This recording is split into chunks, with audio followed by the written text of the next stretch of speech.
So ఇక్కడ ఇదే ఇటు కేసీఆర్ రేవంత్ రెడ్డికి మధ్య ఉన్న వ్యత్యాసాలు ఏంటి అసలు డిఫరెన్స్? ఇందులో ఏదైనా సరే నేను ఒకటే చెప్తానమ్మా, ఒక 10 ఏళ్ళు ప్రజాస్వామ్యంలో ప్రజలు ప్రతిష్ఠించుకున్న హీరో కేసీఆర్ గారు. రైట్. 5 సంవత్సరాలు ప్రజలు ప్రతిష్ఠించుకున్న ఇంకో హీరో రేవంత్ రెడ్డి గారు. నేనెవరు వాళ్ళ గురించి మాట్లాడడానికి? ఇప్పుడు 5 సంవత్సరాలు ఈయన మార్కులో ఇది ఒకటి చేసి వెళ్ళాడు అనుకో రేవంత్ రెడ్డి గారు, ఇది చరిత్ర. చేయకుండా వెళ్ళాడు అనుకో చరిత్రలో నిలిచిపోవడానికి ప్రయత్నం చేయాలి ఎవడన్నా ముఖ్యమంత్రి. ఇప్పుడు హీరో అంటే ఒక బెంచ్ మార్క్ క్రియేట్ చేసే సినిమా ఇస్తే, ఇప్పుడు రాజమౌళి గారి సినిమాలు ఉంటాయి, ఎలాంటి సినిమాలు ఉంటాయి, మకుటంలేని మహారాజ్ సినిమాలు నడుస్తున్నాయి, ఎగ్జాంపుల్ చెప్తున్నాను. అలా ఒక ఏరాలో నీకు వచ్చిన సువర్ణ అవకాశాన్ని సద్వినియోగపరచుకో. ఎవడు కాదన్నా అవునన్నా ముఖ్యమంత్రి ఒక హీరో రాష్ట్రానికి. ఒక తండ్రి పాత్ర పోషించే వ్యక్తిని మనం ప్రతిష్ఠించుకుంటాం. మాకు మీరు పెద్ద దిక్కు సార్ 5 సంవత్సరాల పాటు అని.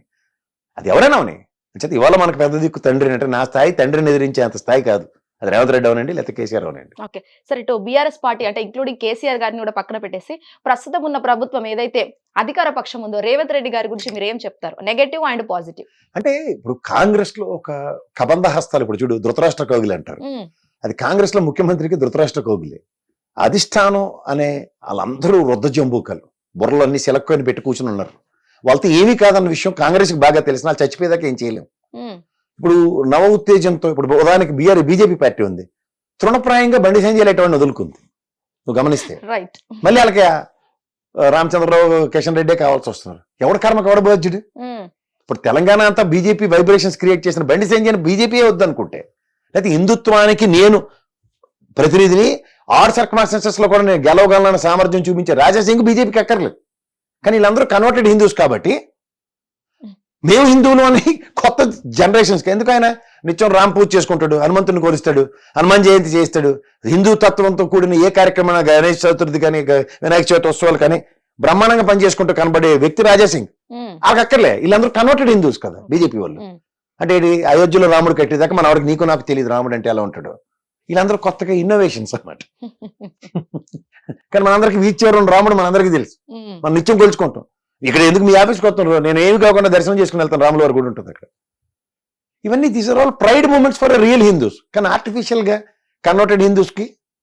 అలాగే రేవంత్ రెడ్డి గారు అనే సామర్థ్యంతో ఇవాళ తెలంగాణలో చచ్చిపడి ఉన్న కాంగ్రెస్ కి తులసి నీళ్లు పోసి బతికించి ఇవాళ ప్రతిష్ఠించుకున్నాడు కాంగ్రెస్ ని. కానీ ఆయనకి ప్రతిసారి ఢిల్లీరా నీకు చెవులో గులువు తీయాలి, నీకు ఇది చెప్పాలి, మధ్యలో ఇక్కడ నటరాజనామని కూర్చోపెట్టి చాడీలు చెప్పడానికి. ఇక్కడ మనకి ఒక దౌర్భాగ్యం ఏంటంటే, చెప్పుడు మాటలు బాగా వినే కాంగ్రెస్ కి వీరాది వీరులు స్వరాజు సూర్యులు నచ్చరు. అది వాళ్ళ దౌర్భాగ్యం, మనం ఎడ చేస్తాం. అంచేత ఏ కంపారిజన్ చేయమంటావు? నిజంగా రేవంత్ రెడ్డి గారికి ఉన్న డైమెన్షన్స్ లో ఒక డిఫరెంట్ గా కుర్రాళ్ళు ఎవడైనా పనిచేస్తాడు. 50 సంవత్సరాల లోపల ఉన్నోడికి కాలు చేయకూడదు తీసుకుని 4 పరుగులు ఎట్టుకుని పని చేయడానికి సిద్ధంగా ఉంటాడు. కానీ కాళ్ళకి తాళ్ళు కట్టి మేము ముసలివాళ్ళం కాబట్టి మాతో పాటు మీరు ఇలాగే డేకరుకుంటూ నడవండి అని చెప్తే ఏడు చేస్తారు వాళ్ళు. అది రేవంత్ రెడ్డి గారి పరిస్థితి. రైట్. సో ఇటు ఏదైతే వైఎస్ జగన్మోహన్ మరియు సిబిఎన్ చంద్రబాబు నాయుడు గారి గురించి ఒక్కసారి అంటే ఇందులో చెప్పడానికి ఏం లేదమ్మా. ఇప్పుడు చిన్నప్పుడు చందమామ రావే అని కథలు చూపించి అంటే చెప్పి ఆ చందమామ అల్లదుగో అలాగ ఉంటుంది, మనం వెళ్ళలేము, ఇంపాసిబుల్ అని చెప్తే చంద్రబాబు నాయుడు గారు వచ్చి మనకి బిర్లా ప్లాంటోరియం తీసుకెళ్ళి ఇలా చూపించి, చూసావా నేను దగ్గర నుంచి చూపించాను అన్న పెట్టక చెప్పి అన్నం తినిపించారు అనుకో. మనం జగన్మోహన్ రెడ్డి అనే వ్యక్తి రానంత వరకు చంద్రబాబు నాయుడు గారు చంద్రబాబు దగ్గర చూపించారు అన్న కథకి మనం అలవాటు పడిపోయాం. జగన్మోహన్ రెడ్డి చేసేసిన తర్వాత ఏడ్ చేసాడంటే మనం చంద్రమండలంకి వెళ్ళక్కర్లేదు. చిన్నప్పుడు కథకిను ఇప్పుడు కథకి చాలా తేడా ఉంటుంది. నువ్వు చదువుకుంటే ఇస్రో శాస్త్రవేత్తవైతే ఖగోళాన్ని ఛేదించి చంద్రమండలంకి వెళ్ళొచ్చు అన్న కాన్సెప్ట్ని ప్రజల్లో ఇంజెక్ట్ చేయగలుగుతున్నాడు.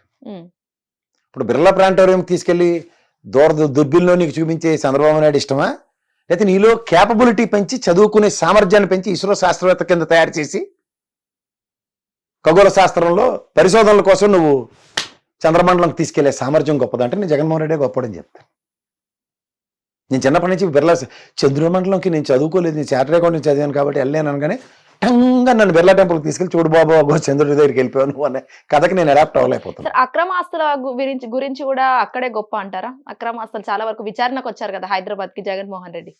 సో దాని గురించి ఏమంటారు మరి? ముఖ్యంగా నువ్వు దయించా తెపేలా ఛానల్ చూడకమ్మా, వాళ్ళకి తలా తోకలేదు, చదువు సంజయ్ లేదు. ఉమ్, అందులో ఒకటికి కులం మా కులమే అని చెప్పి పచ్చళ్ళోడు ఇచ్చిన డిగ్రీ ఒకటి, ఇంకోటి ఏంటంటే పెట్రోల్ బంక్ లో పెట్రోల్ కొట్టుకున్నోడికి ఆడికో డిగ్రీ ఇచ్చి, ఓకే. ఇంకోటి పౌడర్ బాగా రాసుకోగలడని చెప్పి ఆడికి, వాళ్ళకి ఏమీ తెలియదు. ఉమ్, అసలు జగన్మోహన్ రెడ్డి ఆ రోజు కోర్టుకు వచ్చింది ఆస్తుల కేసు మీద కాదు, ఉమ్. సిబిఐ పెర్మిషన్ తో ఆయన విదేశీ యానం చేశాడు. మరి ప్రతి ఒక్క న్యూస్ ఛానల్ కావచ్చు, పేపర్ లో కూడా కావచ్చు, శాటిలైట్ మీడియా వరకు కూడా అక్రమాస్తుల గురించే వచ్చారు విచారణకి అని సెన్సేషనల్ గా కూడా చేయడం జరిగింది. అందుకని నేను ఫస్ట్ నీకు అడిగింది ఏంటి, ఉమ్. జర్నలిజం ఎక్కడ చదివామా అని అడిగాను. ఉమ్. నేను ఎక్కడ చదివాను నేను చెప్తాను. నేను ఉస్మానియా క్యాంపస్ లో చదువుకొని వచ్చాను. ఓకే. సో మనం ఎలా ఉంటుందంటే చదువుకున్నోడికి ఇంగిత జ్ఞానం అన్నది ఉంటుంది. అందులో జర్నలిస్ట్ అన్నోడు ఏంటంటే పూర్వపరాలు అది ఏంటో తెలుసుకుని, అంతేకాని ఆడు కూడా ఛానల్ పెట్టి చూసి అవునా నిజమా అని ఆశ్చర్యపోయి జర్నలిజం ఆర్టికల్స్ రాస్తే వాళ్ళు తెలివి తక్కువ మేళం అంటారు. తప్పించి వాళ్ళు పనిచేసి ఛానల్ తపేలా ఛానల్ అంటారు. ఉమ్, ఇక్కడ మనం జర్నలిజం చదివాం కాబట్టి, నేను లా కూడా చదివాను కాబట్టి, ఏ కేసు ఎందుకు వచ్చింది అన్నది నేను పూర్వపరాలు తెలుసుకుని దాని మీద మాట్లాడుతున్నా. ఉమ్, ఆయన సిబిఐ కోర్టు అతనికి పెర్మిషన్ ఇచ్చింది. ఏది వాళ్ళ అమ్మాయి చదువుతూ ఉన్న డిగ్రీ తీసుకుంటున్నప్పుడు లండన్ వెళ్ళడానికి, తర్వాత ఆయన మళ్ళీ లండన్ వెళ్ళడానికి 2 సార్లు పెర్మిషన్ ఇచ్చింది. సాధారణంగా 2-3 ట్రిప్పుల తర్వాత కోర్టుకు వచ్చి తన పాస్పోర్ట్ని సబ్మిట్ చేయాలి. వీళ్ళు దీనికన్నా ముందు మెంటల్గా ఎలా ప్రిపేర్ చేశారు అందరినీ, అక్కడ దిగట ఇంకో కంట్రీకి ఎలాగో వెళ్ళిపోయాడట, మళ్ళీ వచ్చాడట, ఈ సిబిఐ వాడు ఫోన్ చేస్తే దొరకట్లేదట. ఉమ్. ఇవన్నీ ఏంటంటే డిటెక్టివ్ సీరియల్ నడిపించే బుర్రతక్కువ ప్యాన్లు. నువ్వు పచ్చళ్ళోడు ఛానల్ చూడు, డైలీ సీరియల్ నడుస్తుంటే ఉమ్. అడిగి వార్తలు చదవమంటే ఏం చదువుతాడు, సీరియల్కి సంబంధించిన వార్తలే చదువుతాడు. అలా నువ్వు పొలిటికల్ లీడర్కి ఏ సంబంధించిన వార్త అయినా సరే సీరియల్ నడిపించినట్టు చదువుతుంటాడు. ఓకే. సీరియల్ ఏముంటుంది, జిగేల్ జిగేల్ జిగేల్ అని కెమెరాలు చూపించడం తప్ప ఇంకేముండదు. ఆ కెమెరా వర్క్కి నిజమైన వార్తకి తేడా ఉంటుంది కదా, అదనమాట. ఓకే. అప్పుడు నిజమైన వార్త ఏంటి, ఈయన విదేశీ యానం చూసినప్పుడు పాస్పోర్ట్ చెక్ చేశారు. ఏమని, అదేంటంటే ఆ దిక్కుమాల ఛానల్లో అడ్డమైన చేత చూపించారు, మీరు అల్ల దేశంకి వెళ్ళిపోయారు, ఏ దేశం ఏ దేశంకి వెళ్తున్న స్టాంప్ కొడతారు కదా, చార్టెడ్ ఫ్లైట్లోనే వెళ్ళొచ్చు, ఉమ్, ఇమిగ్రేషన్ క్లియర్ చేసి బయటికి వెళ్తారు, తెలుసా, అది బేసిక్ అవగాహన. ఉమ్, ఉమ్. అది చూస్తే లేదండి మీరు లండన్కి పెర్మిషన్ ఇచ్చాం, లండనే వెళ్ళి వచ్చారు మీరు అని చెప్తే, వీళ్ళు ఇక్కడి నుంచి దానికి ఇంకో కథ. జడ్జి గారు అవునా కాదంటే కాదు కాదు అంటున్నాడు, అవునవును అంటాడు. వీళ్ళు ఇష్టం వచ్చినట్టు కోర్టు ప్రొసీడింగ్ కూడా రాసేస్తారు బయట. ఇంకా నీకు చెప్పాలంటే లైవ్ లా అని ఒకటి ఉంటుంది. ఉమ్, అందులో కోర్టులో నీకు సంబంధించిన కేసుకి సంబంధించిన హైకోర్టులు కానీ సుప్రీం కోర్టులు కానీ సిబిఐ కోర్టులు కానీ లైవ్ లాలో చూసుకోవచ్చు మనం, what are the arguments are taking place అని.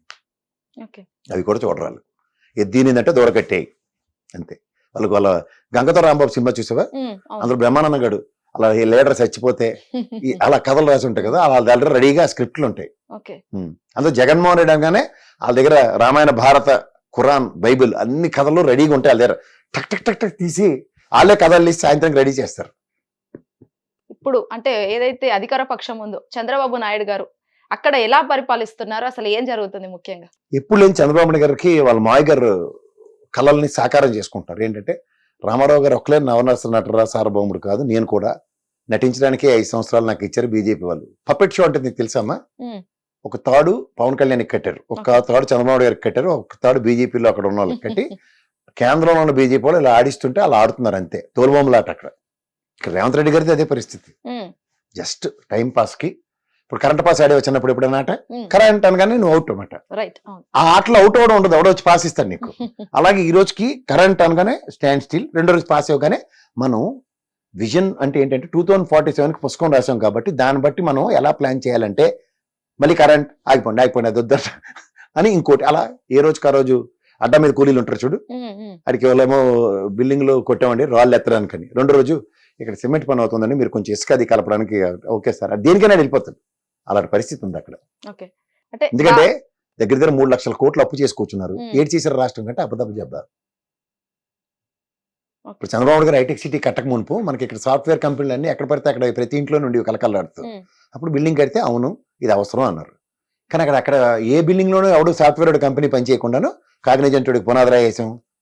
నా ఇష్టం అండి, నేను గవర్నమెంట్లో ఉన్నాను కాబట్టి 99 పైసలకే ఇస్తాను, 99 రూపాయలకి ఇస్తాను, ఉట్టినే ఇస్తాను, మీరు ఎవరు అడగడానికని లోకేష్ గారు అడుగుతుంటే మనం ఒకసారి వెనక్కి వెళ్ళాలి. ఎందుకంటే నాకు తెలిసి ప్రజాస్వామ్యంలో ఒక ప్రభుత్వానికి 5 సంవత్సరాలు అవకాశం ఇస్తారంటే యువర్ ఎ కస్టోడియన్. ఓకే. నా ఆస్తుల పరిరక్షణకి నా ప్రతినిధిగానే ఉంటున్నావు అక్కడ. కానీ నా ప్రతినిధి ఇష్టారాజ్యంగా పనిచేస్తానంటే answer I need to wait. Um, అది గౌరవ న్యాయస్థానాల నుంచి వస్తుందా, నెక్స్ట్ ప్రజలు మ్యాండేట్ ఇచ్చి వస్తుందా, వీటి కోసం మనకి ఓపిక సహనం కావాలి. ఉమ్. అది present tenure in Andhra Pradesh. Okay. ఏది చేయకుండా నేను ఏదో చేయడానికి వచ్చానో అది కూడా అద్భుతాలు నా వల్లనే అవుతాయి, ఇంకోటి వల్ల కాదు అన్న దగ్గర Jaganmohan Reddy in the span of 5 years లో అద్భుతాలు చేసి కూర్చుని ఉంటే ఆ అద్భుతాలు డైజెస్ట్ కాక ఇండైజెషన్ తో నానా తిప్పలు పడుతుందో చంద్రబాబు నాయుడు గారు. Okay right. నా 45 years లెగసీలో 4 termల ముఖ్యమంత్రిగా ఇవి కదా నేను విజనరీ అంటే చెప్పి చేయవలసింది. ఇది చేయకుండా ఇన్ స్పాన్ ఆఫ్ 5 years లో 2 years కరోనా పాండమిక్ ఉన్నా సరే ఇన్ని అద్భుతాలు ఒక రాష్ట్రానికి ఒక చిన్న కుర్రాడు నా కొడుకు సమానమైన వాడు ఎలా చేయగలిగాడు అన్న కడుపు మంటతో బాధపడుతుంది చంద్రబాబు నాయుడు గారు. ఇది అక్కడ ఉన్న తీవ్రత. సంపద నేను సృష్టిస్తానంటే సంపద సృష్టించడానికి బాటలు పునాదులే కాదు ఏకంగా బిల్డింగ్లు కట్టి దీంట్లోంచి ఇలా రెవెన్యూ తెచ్చుకోవచ్చు అని చెప్తే పంతానికి పోతే ఏమవుతుంది? లిక్కర్ ఇలా సంపాదించవచ్చు రాష్ట్ర ఖజానాకి చూపిస్తే చిచి నాకు కమిషన్లే ఇష్టం. నీకు బంగారు బాతు గుడ్డు కథ తెలుసు కదా, అది రోజుకో గుడ్డు పెడుతుంది. నోరు మూసుకుని తీసుకుంటే బంగారు బాతు గుడ్డుతో 10 మంది కలకల్లాడతారు. హే ఎవడో తెలివి తక్కువ విజనరీ కాబట్టి పేక్ కోసేస్తే ఆ రోజు బిర్యానీ అవుతుంది. చూసారా నేను విజనరీ కాబట్టి ఆ బాతుతో మీకు బిర్యానీ పెట్టాననే జడ్డి మోడోకలు ఆయన చుట్టూ ఉన్నప్పుడు ఆ రోజు బిర్యానీ తింటే రేపేం తింటాం ఇంగిత జ్ఞానం లేనప్పుడు ఇలాగే ఉంటాయి పరిస్థితులు. అందుకని ఇంకేం. హిట్ టీవీ యాప్ ఇందులో short news, live news, entertainment shows, movies, digital magazines తో పాటు మీ జిల్లా వార్తలను కూడా ఫ్రీగా చూడొచ్చు. ఇంకెందుకు ఆలస్యం, వెంటనే హిట్ టీవీ యాప్ ని డౌన్లోడ్ చేసుకుని ఫ్రీగా ఎంటర్టైన్మెంట్ పొందండి. Hit TV app. Hit TV app. Please download hit TV app. Hit TV app ని ఫ్రీగా డౌన్లోడ్ చేసుకొని ఎంజాయ్ చేయండి. మీకు నచ్చిన ఎంటర్టైన్మెంట్ కోసం హిట్ టీవీ యాప్ ని ఫ్రీగా డౌన్లోడ్ చేసుకుని ఎంజాయ్ చేయండి. హిట్ టీవీ యాప్ ని డౌన్లోడ్ చేసుకుని ఆస్వాదించండి, ఆశీర్వదించండి. ఇంతమంది సెలబ్రిటీలు హిట్ టీవీ యాప్ ని డౌన్లోడ్ చేసుకోండి అని చెప్తున్నారంటే ఎంత మంచి యాప్ ఆలోచించండి. అమెరికా అమెరికా అమెరికా అమెరికాలో చదవాలనుకునే వాళ్ళకి విశ్వసనీయమైన పేరు మన శౌర్య కన్సల్టెన్సీ. UK లో 1 year masters. UK లో 1 year masters. 2 years work permit up to 5 years visa. Contact Saurya Consultancy. Contact 89851 89851.